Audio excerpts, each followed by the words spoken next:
tetapi Niko bukan penggemar makanan manis sehingga tidak mencicipi banyak makanan. Sebaliknya dia hanya memandangi Tiara dengan tatapan lembut sepanjang waktu. Mereka menikmati waktu dengan mengobrol bersama. Terlebih lagi wajah menawan ketiganya begitu menarik perhatian banyak orang. Di samping itu, ekspresi penuh hasrat Niko saat menatap Tiara juga menjadi sumber perasaan iri pengunjung di sana. Seiring waktu, mereka bertiga memutuskan untuk pergi bersenang-senang di tempat lain. Setengah hari sudah berlalu dan Gary merasa sangat bahagia sampai senyum sumringah tidak pernah lepas dari wajahnya. Akhirnya malam tiba dan langit berubah gelap. Mereka bergegas pulang ke rumah. Mereka tiba di perumahan berlian dan mendapati asisten bagian dapur sudah menyiapkan makan malam. Andi sengaja menginstruksikan staf urusan dapur untuk menyiapkan meja dan menghidangkan makanan begitu mereka masuk ke dalam rumah. Tiara makan malam bersama ayah dan anak di ruang makan. Layaknya keluarga yang utuh sedang makan bersama. Andi berdiri agak jauh dengan mata, tetap mengawasi mereka dan mendapati pemandangan yang begitu indah dan mengharukan. Setelah makan malam, Niko tiba-tiba merangkul Tiara dan berkata, "Ada pekerjaan mendesak yang harus diselesaikan. Saya akan kembali lagi dalam 1 jam." "Baiklah. Hati-hati di jalan, namun jangan terlalu menekan diri." Tiara mengangguk dan berinisiatif untuk mengecup bibirnya. Tekanan lembut di bibirnya membuat mata Niko menggelap dalam sekejap. Andai saja waktunya lebih tepat, dia pasti akan meneruskan aksi itu dan menciumnya lebih dalam lagi. "Tunggu saya kembali di rumah." Niko meraih jaketnya yang tergeletak di pinggir sofa dan melangkah keluar setelah menyelesaikan kalimatnya. Ternyata dia tidak menuju ke kantor. Setibanya di luar rumah, dia mengemudikan mobilnya untuk menemui Bima.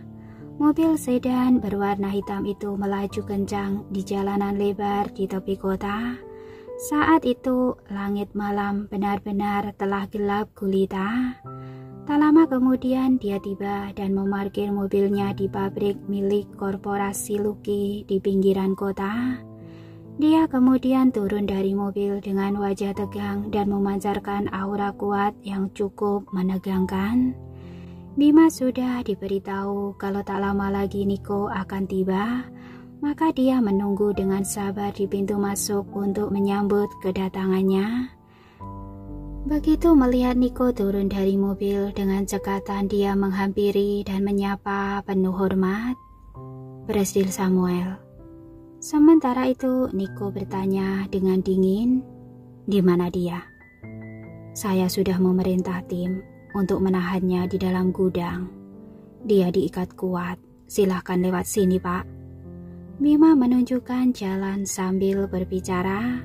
Di dalam gudang tampak 2 laki-laki berpakaian hitam duduk di lantai dengan tangan terikat.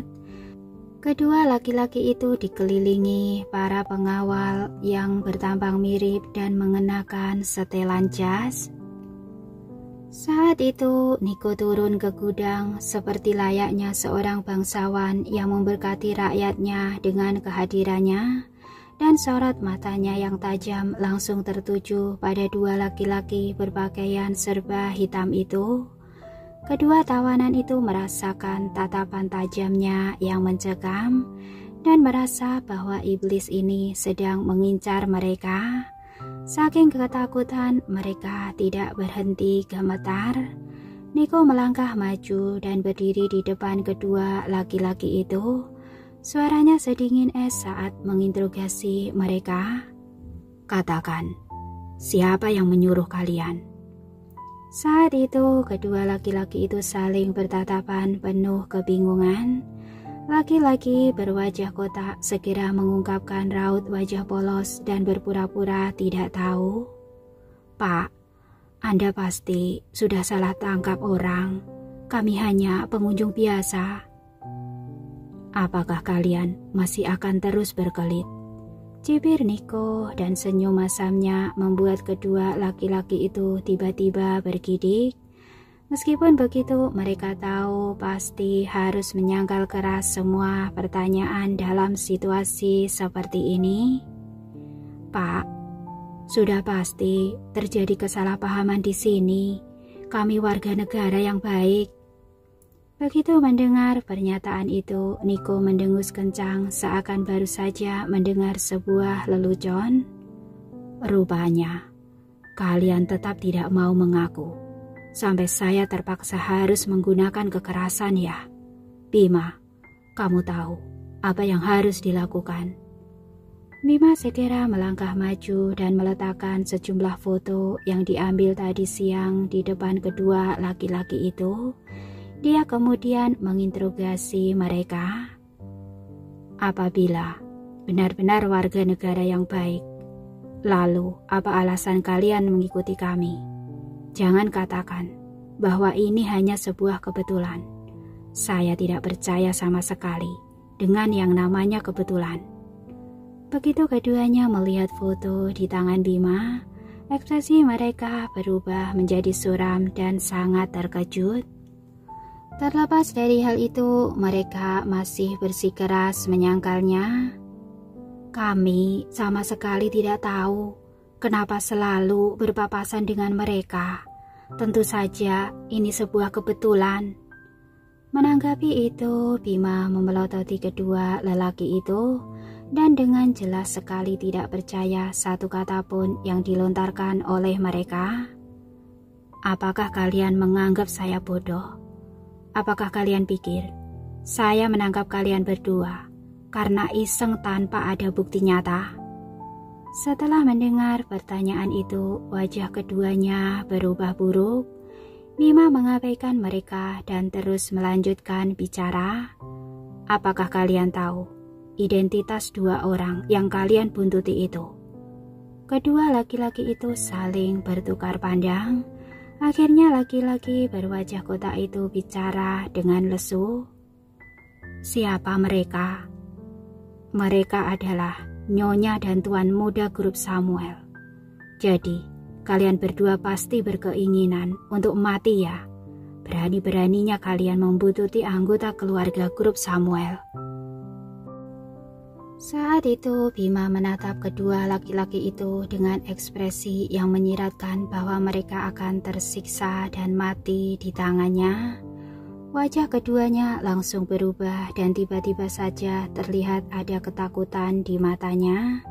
Mereka benar-benar tidak tahu kalau perempuan dan anak kecil yang tadi siang mereka buntuti memiliki latar belakang yang begitu terpandang. Tiba-tiba kedua laki-laki itu sangat ketakutan dan langsung mengakui, "Kami tidak terlibat dengan semua ini. Kami tidak tahu apa yang sebenarnya terjadi. Kami hanya menjalankan perintah bos kami." Begitu mendengar pengakuan itu, dalam sekejap ekspresi Niko berubah bengis dan mengeluarkan aura membunuh yang dapat dirasakan karena mulai mempengaruhi orang-orang di sekitarnya. Bima juga dapat merasakan suasana menekan di sana tanpa sadar juga tercekam ketakutan. Saat itu suara dingin Niko menggema di telinganya. "Cepat cari tahu siapa bos yang mereka sebutkan tadi." Bima mengangguk sebagai jawaban atas instruksi Niko, kemudian melemparkan tatapan tajam pada kedua laki-laki itu. "Kalian sudah mendengar perintahnya. Cepat katakan dengan jujur. Ungkap saja siapa bos kalian. Kalau tidak, kalian akan menanggung akibatnya." Setelah berbicara, Bima memberi isyarat pada keduanya untuk melihat tim pengawal yang berdiri di sekeliling mereka. Kedua laki-laki itu sudah terperanjat begitu mendengar grup Samuel, ditambah pula dengan ancaman dari Bima. Mereka ketakutan setengah mati sehingga langsung mengungkap yang sebenarnya. "Bos kami adalah ketua komplotan yang aktif dan terkuat di perkampungan tua. Namanya Petrus Sugandi. Begitu mendengar jawaban mereka, Bima tak tahan untuk mengenyitkan alis dan melirik ke arah Niko. Sementara itu, Niko juga menautkan alisnya dan ekspresi wajahnya lebih dingin daripada sebelumnya.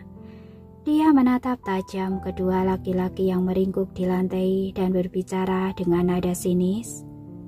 Lanjutkan interogasinya.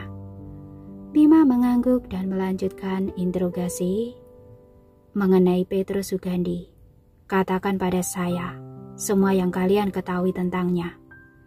Kedua laki-laki itu tidak lagi berani menyembunyikan apapun dan segera membeberkan semua yang mereka ketahui tentang laki-laki itu. Petrus Sugandi mengoperasikan sebuah bar di perkampungan tua. Di sanalah tempat pertemuan komplotannya. Dia memiliki banyak orang suruhan yang bekerja untuknya. Itu saja yang kami tahu. Posisi kami benar-benar di bawah. Bima tahu bahwa mereka tampaknya mengatakan yang sebenarnya, lalu bangkit dan segera menghampiri Niko untuk bertanya. Presdir Samuel, bagaimana Bapak ingin membereskan kedua orang ini? Bawa mereka ke kantor polisi. Setelah memberi instruksi, Niko membalik badan dan meninggalkan tempat itu. Setelah itu, Bima segera menyuruh anggota timnya untuk menggiring kedua laki-laki itu ke kantor polisi.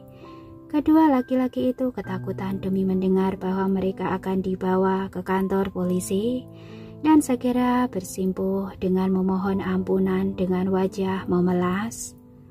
Pak, kami belajar dari kesalahan yang kami buat. Tolong maafkan kami. Kami berjanji tidak akan mengulanginya lagi. Bima hanya mengerutkan kening mendengar rengekan itu dan memberi tanda pada para pengawalnya untuk membungkam mulutnya. Setelah itu, dia berbalik dan menyusul Niko. Saat keluar dari gudang, Bima melihat Niko memasang sorot mata membunuh saat berdiri di bawah sinar bulan, dan aura di sekitar dirinya sangat tidak mengenakan. Bima tahu bosnya itu marah besar.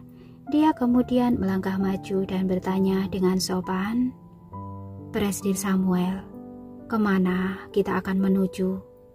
Niko melirik ke arahnya dengan dingin, kemudian membuka pintu mobil dan masuk ke dalam setelah berkata, sekarang kita pergi ke perkampungan tua untuk menemui Petrus Sugandi.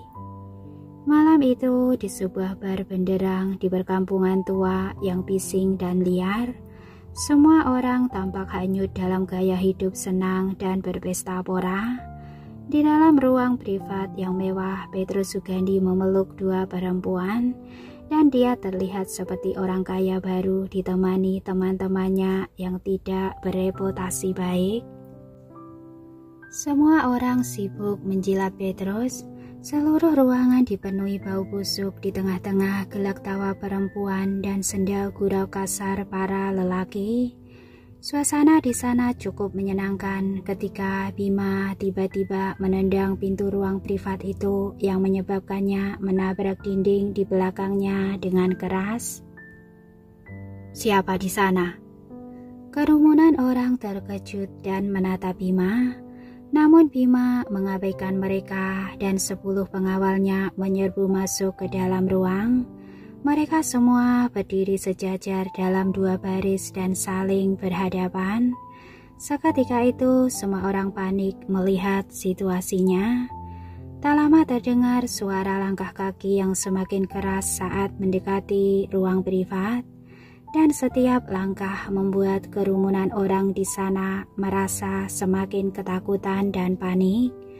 Bima mengabaikan kerumunan orang yang ternganga dan mundur ke samping dengan raut wajah penuh hormat. Niko yang mengenakan setelan jas hitam dengan gagah masuk ke dalam ruang. Fitur dirinya yang terpahat sempurna itu datar tanpa ekspresi dan sedingin es. Dia masuk ke ruangan privat dengan wajah tanpa ekspresi. Semua orang merasakan aura mencekam yang dipancarkannya. Di mana Petrus Sugandi? Dia mengamati sekitar, suaranya yang dingin terdengar seperti tembakan di ruang privat itu. Begitu orang-orang di dalam ruang itu mendengar pertanyaannya, mereka perlahan-lahan langsung tersadar dan satu persatu melihat ke arah Petrus yang duduk di tengah-tengah ruang. Setelah itu, Petrus kembali ke kesadarannya dan menggeser kedua perempuan dengan kasar. "Siapa kamu?" Dia bangkit dan menatap Niko dengan wajah agresif. Saat itu, Petrus merasa kewenangannya ditantang. Di sisi lain, Niko menatap Petrus dengan dingin dan menyipitkan matanya pada Petrus, menyimpan ancaman. "Rupanya kamu Petrus Sugandi." "Benar, saya Petrus Sugandi. Kamu siapa? Berani-beraninya ngacak-ngacak tempat saya.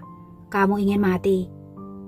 Dengan langkah aku, Petrus menghampiri Niko dan berdiri di depannya. Awalnya Petrus bermaksud ingin menggetak Niko, tetapi sedetik kemudian dia sadar tubuhnya sudah diangkat ke udara dan dibanting ke atas meja anggur. Bantingan itu membuat semua benda di atas meja jatuh bersamaan ke lantai, menimbulkan suara keras. Gelas pecah dan ceceran anggur membasahi lantai. Namun yang bisa dilakukan Petrus hanya memegangi perutnya dan mengerang kesakitan sambil meringkuk di lantai. Gadis-gadis muda di samping menyaksikan segalanya dan berteriak ketakutan dan lari tunggang-langgang keluar. Teman-teman Petrus juga sangat terkejut.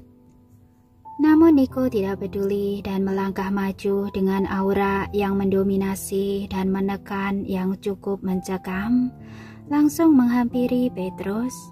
Begitu Petrus melihat Niko berjalan ke arahnya, dia sangat ketakutan sampai hampir buang air kencing di celana. Dia mencengkeram perutnya dan memperingati Niko, "Jangan mendekati saya." Sementara itu, Niko hanya menatapnya tajam, dengan jelas menandakan pikirannya bahwa Petrus adalah orang dungu. Sekali lagi Niko menendangnya hingga tersungkur ke lantai dan meletakkan kaki di atas wajahnya. "Singkirkan kakimu dari wajah saya." Saat itu Petrus tidak lagi peduli dengan rasa sakit di perutnya. Tangannya dia ulurkan untuk menggeser kaki Niko dari wajahnya, tetapi usahanya sia-sia. Niko masih menatapnya dari posisi yang lebih tinggi.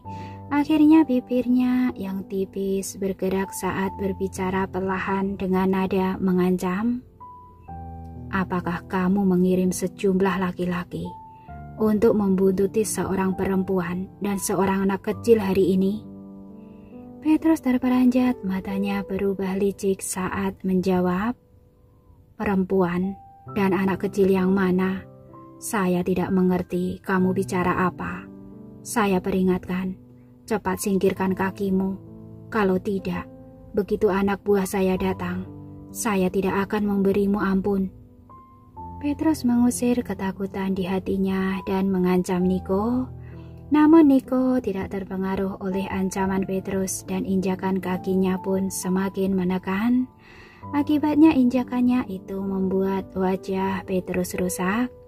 Tepat saat itu Petrus sangat kesakitan dan segera sadar kalau dirinya sedang berhadapan dengan laki-laki bermasalah. Dia segera meminta ampun. "Pak, tolong maafkan saya. Jangan bunuh saya." Namun Niko mengabaikannya dan terus menatapnya dengan tatapan menghantam dan aura mengancam. "Jangan coba-coba menguji kesabaran saya. Ini kesempatan terakhirmu. Apakah kamu benar-benar mengirim orang untuk membuntuti mereka atau tidak?" Petrus akhirnya menyadari situasi yang sedang dialaminya. Dia tahu apabila tidak bicara, maka dirinya tidak akan pernah meninggalkan tempat ini dalam keadaan utuh. maka yang bisa dilakukannya adalah mengangguk. Benar, saya mengirim seseorang untuk membuntuti seorang perempuan dan anak kecil. Begitu mendengar pengakuannya, sorot mata membunuh di kedua mata Niko tampak semakin kuat dan menambah tekanan di kakinya. Petrus merasakan aura membunuh yang dipancarkan Niko dan tidak lagi peduli dengan rasa sakit di wajahnya saat memohon dengan penuh iba. Pak, saya dibayar seseorang untuk melakukan ini. Saya tidak tahu kalau dia adalah kekasihmu. Tolong maafkan saya. Saya yakin Anda tidak sekedil itu. Di titik itu, Petrus menyesal telah mengambil pekerjaan ini. Dia tidak akan pernah mau menerima pekerjaan itu kalau tahu dirinya akan berhadapan dengan laki-laki bermasalah. Sementara itu, begitu mendengar pengakuannya, sorot mata penuh kebengisan terlintas pada mata Niko. Jadi, ada orang yang membayarmu untuk melakukan ini. Siapa orang itu? Dia menatap Petrus dari atas. Saat mata Petrus bertemu mata Niko yang hitam dan dingin, tubuhnya langsung gemetar. Pada titik itu, dia tidak berani untuk mengungkap apapun. Reina Bahtiar, dari keluarga Bahtiar. Begitu Niko mendengar kata-kata Petrus, dia sangat murka tak terkatakan. Keluarga Bahtiar. Bagus. Reina Bahtiar memang luar biasa. Di bawah sinar ruang yang hangat, tampang bengis Niko tidak dapat ditutupi lagi. Suhu di ruang itu terus turun drastis begitu dia menyadari siapa dalang dari kejadian ini. Bima merasakan dinginnya suasana di ruang itu dan tanpa sadar tubuhnya gemetar. Dia sendiri cukup terkejut mendengarnya. Dia benar-benar tidak menyangka keluarga Bahtiar berani bertindak sejauh ini. Sangat disayangkan setelah drama vitamin beracun itu, mereka tidak memetik pelajaran dan bahkan menargetkan Tiara dan Gary. Dengan pemahaman itu, Bima melirik Niko yang sedang sangat marah dan segera menyadari bahwa keluarga Bahtiar benar-benar akan binasa. Begitu gagasan ini melintas dalam benaknya, dia mendengar suara Niko yang penuh amarah menggelegar ke seluruh ruang. Bima, kamu tetap tinggal di sini dan urus sisanya. Kamu mengerti? Niko berbalik dan menatap Bima tepat di matanya dengan kemarahan tersendiri. Bima segera menjawab, "Baik, Pak."